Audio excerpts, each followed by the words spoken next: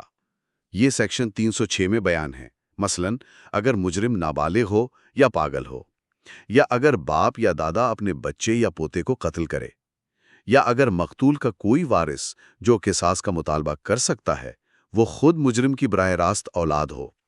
ان صورتوں میں سیکشن 308 کے مطابق مجرم پر دیت لازم ہوتی ہے، اور عدالت دیت کے ساتھ ساتھ تعزیری قید بھی دے سکتی ہے جو 25 سال تک ہو سکتی ہے۔ کیا مقتول کے ورثہ مجرم کو معاف کر سکتے ہیں؟ جی بالکل، قانون میں اس کی گنجائش ہے۔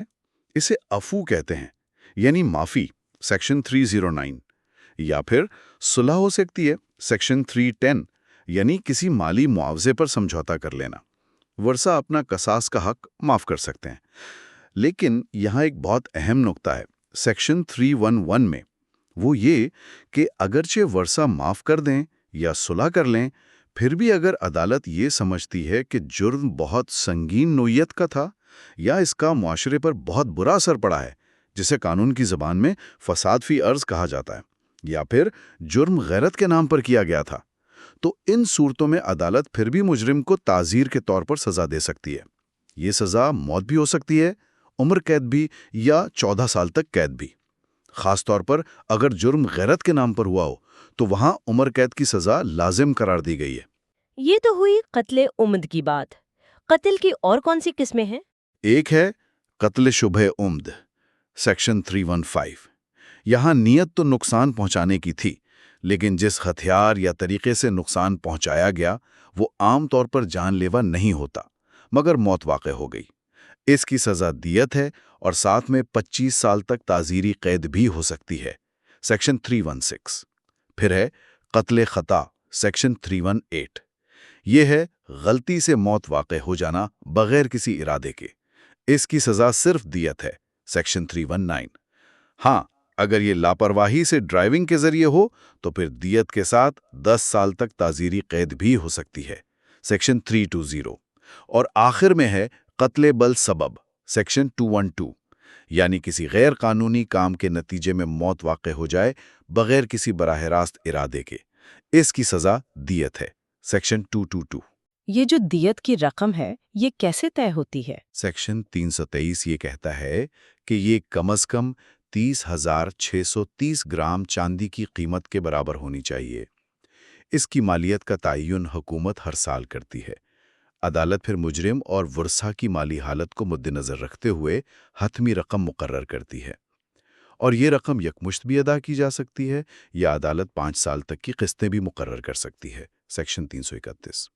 قتل کے بعد اب بات کرتے ہیں زخموں کی، یعنی ہرٹ۔ اس کی کیا اقسام بتائی گئی ہیں؟ سیکشن 332 ہرٹ کی ایک عمومی تعریف دیتا ہے، مطلب درد پہنچانا، نقصان، بیماری، کمزوری یا چوٹ دینا، یا کسی عضو کو ناکارہ، بد شکل یا کاٹ دینا۔ اس کی پھر کئی اقسام ہیں۔ بنیادی طور پر اتلاف عضو، یہ عضو کاٹ دینا، اتلاف صلاحیت عضو کی کام کرنے کی صلاحیت ختم کرنا، شجا، یہ خاص طور پر سر یا چہرے کے زخم ہیں، جرح، یہ جسم کے باقی حصوں کے زخم ہیں، اور پھر کچھ دیگر زخم۔ ان کی سزائیں کیسے مقرر ہوتی ہیں؟ کیا یہاں بھی وہی قصاص، عرش اور دمن والا نظام چلتا ہے؟ جی ہاں، بالکل وہی اصول ہیں۔ اتلاف عضو، سیکشن 334، اور اتلاف صلاحیت عضو، سیکشن 336، ان دونوں کی سزا بنیادی طور پر قصاص ہے، یعنی جیسا زخم پہنچایا ہے ویسا ہی زخم مجرم کو پہنچایا جائے۔ اگر کسی وجہ سے قصاص ممکن نہ ہو تو پھر عرش لاگو ہوتا ہے، یعنی طے شدہ معاوضہ، اور ساتھ میں 10 سال تک تعزیری قید بھی ہے۔ عرش کی مقدار قانون میں مختلف اعضاء کے لیے طے ہے۔ جیسے کوئی اکیلا عضو ہے جیسے ناک تو اس کے لیے پوری دیت، اگر جوڑے میں سے ایک ہے جیسے ہاتھ یا آنکھ تو آدھی دیت، انگلیوں، دانتوں وغیرہ کے لیے بھی حصے مقرر ہیں، سیکشن 337Q سے 337V تک۔ اب شجا کی بات کریں، جو سر یا چہرے کے زخم ہیں، سیکشن 337۔ اس کی کئی قسمیں ہیں۔ زخم کتنا گہرا ہے اس لحاظ سے، ہلکی خراش سے لے کر دماغ کی جھلی پھٹنے تک۔ ان میں صرف ایک قسم ہے موضحہ، یعنی ہڈی نظر آ جائے مگر ٹوٹے نہیں، صرف اس میں قصاص ہو سکتا ہے۔ باقی تمام اقسام میں شدت کے لحاظ سے عرش ہے، جو دیت کا 5% سے لے کر 50% تک ہو سکتا ہے، یا پھر دم، اور ساتھ میں 2 سے 14 سال تک تعزیری قید بھی ہے۔ پھر آتے ہیں جرح پر، یعنی جسم کے باقی حصوں کے زخم، سیکشن 337B۔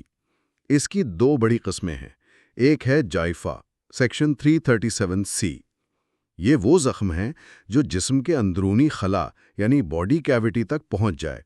اس کی سزا عرش ہے، جو دیت کا 1/3 ہے، اور ساتھ میں 10 سال تک تعزیر، سیکشن 337D۔ دوسری قسم ہے غیر جائفہ، سیکشن 337E۔ یہ باقی تمام جسمانی زخم ہیں، ان کی بھی شدت کے لحاظ سے قسمیں ہیں، اور ان کی سزا دمن ہے، اور ساتھ میں 1 سے 7 سال تک تعزیر، سیکشن 337F۔ یہاں یہ بھی بتاتا چلوں کہ تیزاب گردی جیسے جرائم سیکشن 336AB کے لیے بہت ہی سخت سزا رکھی گئی ہے، عمر قید یا کم از کم 14 سال قید اور بھاری جرمانہ۔ یہ دمن کا تعین کیسے ہوتا ہے؟ عرش تو آپ نے بتایا کہ طے شدہ ہے۔ جی، دمن سیکشن 337Y ان زخموں کے لیے ہے جن کا عرش قانون میں طے نہیں کیا گیا۔ عدالت اس کا تعین کرتی ہے۔ وہ دیکھتی ہے کہ علاج پر کتنا خرچ آیا، کیا کوئی معذوری ہوئی ہے، کتنی تکلیف ہوئی ہے۔ ان سب چیزوں کو مد نظر رکھ کر دمن کی رقم طے کی جاتی ہے۔ ارشو یا دمن یہ دونوں متاثرہ شخص کو یا اس کے ورثاء کو ملتے ہیں، سیکشن 337Z، اور ان کی ادائیگی بھی دیت کی طرح قسطوں میں ہو سکتی ہے، 5 سال تک کی، سیکشن 337X 337Y۔ اس باب میں اسقاط حمل سے متعلق بھی قوانین ہیں۔ جی، قانون 2 طرح کے اسقاط کی بات کرتا ہے۔ ایک ہے اسقاط حمل، سیکشن 338A۔ یہ ہے بچے کے اعضاء بننے سے پہلے حمل ضائع کرنا۔ اگر یہ عورت کی رضامندی سے ہو تو 3 سال تک قید، اور اگر اس کی رضامندی کے بغیر ہو تو 10 سال تک قید۔ دوسری قسم ہے اسقاط جنین، سیکشن 338C۔ یہ ہے جب بچے کے اعضاء بن چکے ہوں اس کے بعد حمل ضائع کرنا۔ اس کی سزا دیت ہے، بچے کی حالت کے مطابق اس کی مقدار طے ہوتی ہے، اور ساتھ میں 7 سال تک تعزیری قید۔ یہ سزائیں تب ہیں جب اسقاط نیک نیتی سے ماں کی جان بچانے کے مقصد سے نہ کیا گیا ہو۔ کیا ان جسمانی نقصان پہنچانے والے جرائم میں بھی معافی یا صلح ممکن ہے، جیسے قتل میں تھا؟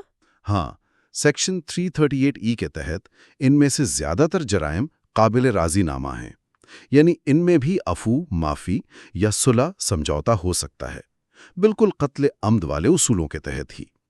لیکن پھر وہی بات آتی ہے جو سیکشن 311 میں تھی کہ معافی یا صلح کے باوجود عدالت عوامی مفاد کو دیکھتے ہوئے یا جرم کی سنگینی یعنی فساد فی الارض کو دیکھتے ہوئے تعزیری سزا پھر بھی دے سکتی ہے۔ تو آج ہم نے پاکستان پینل کوڈ کے ان چند اہم ابواب کا ایک جائزہ لیا۔ ان میں انصاف کے نظام سے لے کر ریاست کی علامات، عوامی صحت و سلامتی، مذہبی جذبات اور انسانی جسم کے تحفظ سے متعلق قوانین شامل تھے۔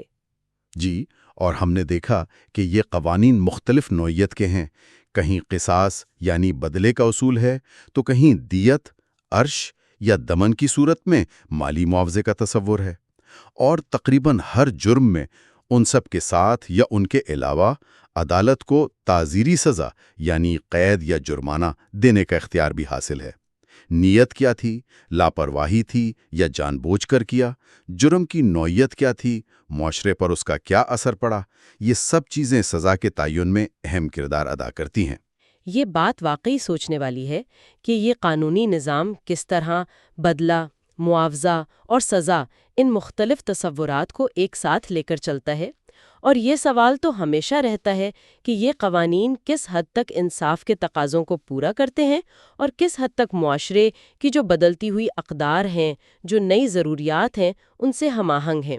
اس پر مزید غور و فکر کی گنجائش تو ہمیشہ رہتی ہے۔